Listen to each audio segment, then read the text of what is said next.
I wasn't exactly the best sleeper for a 17-year-old. The disorder I had that kept me awake at night was insomnia. Ever since I was 6 years old, this sleep demon has kept me up for days. I have an older brother that was really no help in the equation. He teased me and added to my paranoia of what lurks in the dark. The only thing that would calm the tension between insomnia and my brother were my plush toys. I owned plush-sized versions of Freddy Fazbear, Bonnie the Bunny, Chica the Chicken, and Foxy the Pirate. They were my only friends. After dinner, I locked myself in my room to keep away from my brother. He recently bought a Foxy the Pirate mask, and he used it to scare me occasionally. I squinted in the dark to read my clock. It was nearing 11 p.m., so he had to be asleep. I sat on the end of my bed, holding my head in my hands. Complete darkness enveloped me. The only light source I had was a flashlight. I needed it to see in the dark due to the lack of a ceiling light. A layer of sweat formed on my upper torso, causing my shirt and hair to stick to me. I didn't have a window in my room, so I opened the bedroom doors on either side of my room. I walked into the left hall and opened the window, letting a gust of wind invade the hall and my room. Content with having my flashlight, I turned it on and shined it down the hallway. It was just a gesture due to paranoia. There was nothing. I gave a hard sigh as I retreated back into my room. I sat back in my original place, this time feeling the bags under my eyes. I was about to lay back on my bed when I heard a faint buzzing noise behind me. It came from the head of the bed, and now sounded like a mix between buzzing and a glitch in a computer. I quickly turned the flashlight towards the pillows and saw two twitching bears. The robotic bears had dirty brown fur that looked tattered, but what made them scary was how their white eyes and sharp teeth glistened in the light. My own eyes widened in a state of panic. I had no idea what I had to do, so I swatted at them. My arm, producing rapid movement, seemed to scare them off as they threw themselves off the pillow. My breathing slowed, and I stopped flailing my arm. The only thing that stood out against the pillows was the Freddy Fazbear plush. Not wanting to sit on the bed anymore, I sat on the floor. I began to think about the little twitching bears that made an appearance on my bed. How'd they get in? Also, why'd they look so similar to Plush Freddy? Actually, how did my Plush Freddy even get on the bed? I shined the flashlight towards an area on the floor near my closet and dresser. There should have been a little bundle of all 4 characters in that area, but there wasn't. The other 3, Bonnie, Chica, and Foxy, were missing. I began to panic again.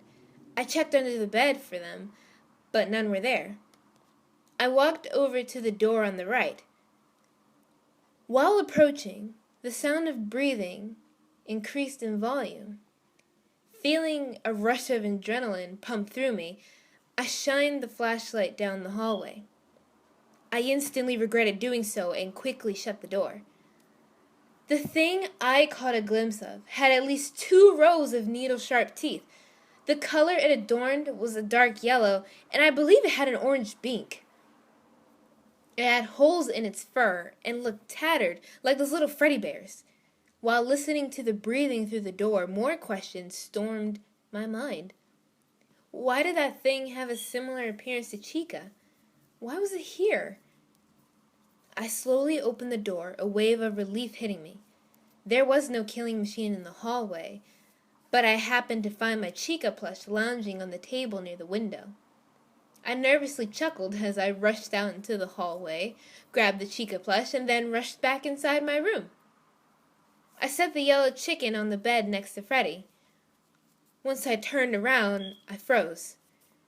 The closet door had just moved. I checked the left hall first, assumptions now forming in my head. What if this was my brother's doing? He's always messing with me, especially when it comes to my plush toys. I shined the light in the hall and caught a glimpse of a retreating figure at the end of the hallway. It had to be him. I came back into my room and headed towards the closet. I took a deep breath and aimed my flashlight towards the opening. I regret turning on my flashlight at all. My brown eyes met burnt orange ones. I could immediately tell this was Foxy, as it was lifting its lower jaw up and down as if it were biting. There was no fur covering his snout, so it made his appearance look terrifying and decayed. Letting out a loud shriek, I quickly shut the doors.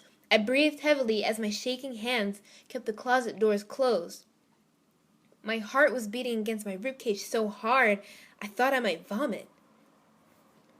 After a few minutes of calming myself, I opened the doors. There was no decaying Foxy, but a plush version of the pirate fox sitting on the floor. I quickly reached in and retrieved him. I shined my flashlight back on the bed and saw 3 little twitching Freddy bears. They quickly scattered, revealing the Freddy and Chica plush toys. I placed Foxy next to Chica. I was smart enough to catch on to the game and successfully retrieved Bonnie. I sighed in relief as I placed the purple rabbit next to Freddy. I smiled at the sight of all my friends together.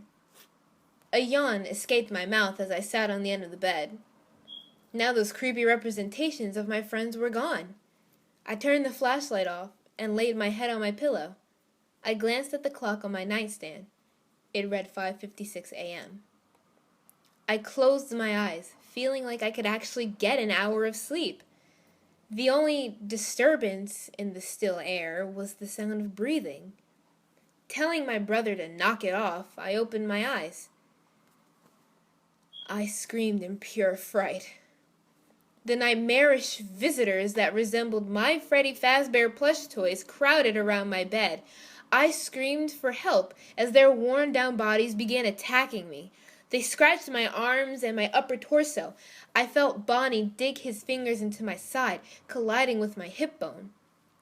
Hot tears cascaded down my face as I flailed my arms at their faces. Chica and Freddy took a hold of both my arms to keep me still. I felt a repeated biting sensation in my thigh, and soon enough I couldn't feel the rest of my leg. The robotic fox bit off my right leg and was now working on the other one. I screamed louder as I kicked my left leg and bloody stump. Chica and Freddy began twisting my arms and bending them into odd angles. The sickening crack and pops was enough for me to conclude that both my arms were broken. My face was drenched with sweat and my cheeks were coated with tears. The animatronics stopped to admire their work. My screams had died to whimpers and soon to sniffling. I lifted my head up to acknowledge why they had stopped. There was a 5th animatronic standing between Freddy and Chica. It resembled Freddy, but it was bigger and more intimidating. I couldn't even examine it good before it lunged at me, its mouth wide open. The next morning, my brother discovered my body. He called for my mother and father, who came in an instant.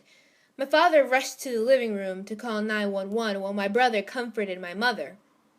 Once the police came, they winced at how brutal the scene was. The bed, carpet, and wall were soaked in blood. My body lay sprawled on the bed. My arms and left leg was broken, and my face and my right leg were gone. It took the investigators about 3.5 hours before they concluded it was a possible homicide or robbery.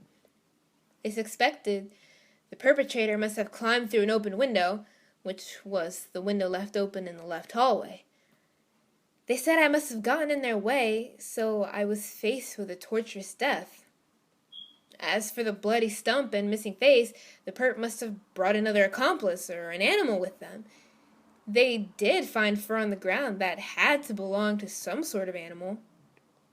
If only I could tell them that that hair belonged to Foxy. He was the one that caused the stump, not some dog. I wish I could have told them that the ripped skin and broken arms was Bonnie, Chica, and Freddy's doing. Neither canine nor accomplice was the cause of my missing face. It was Golden Freddy. My family watched as they wrapped my body in my bloody bedsheets, along with my plush friends. They carried me out into the hall, past my father, mother, and brother. If only I could tell them about the nightmares I had.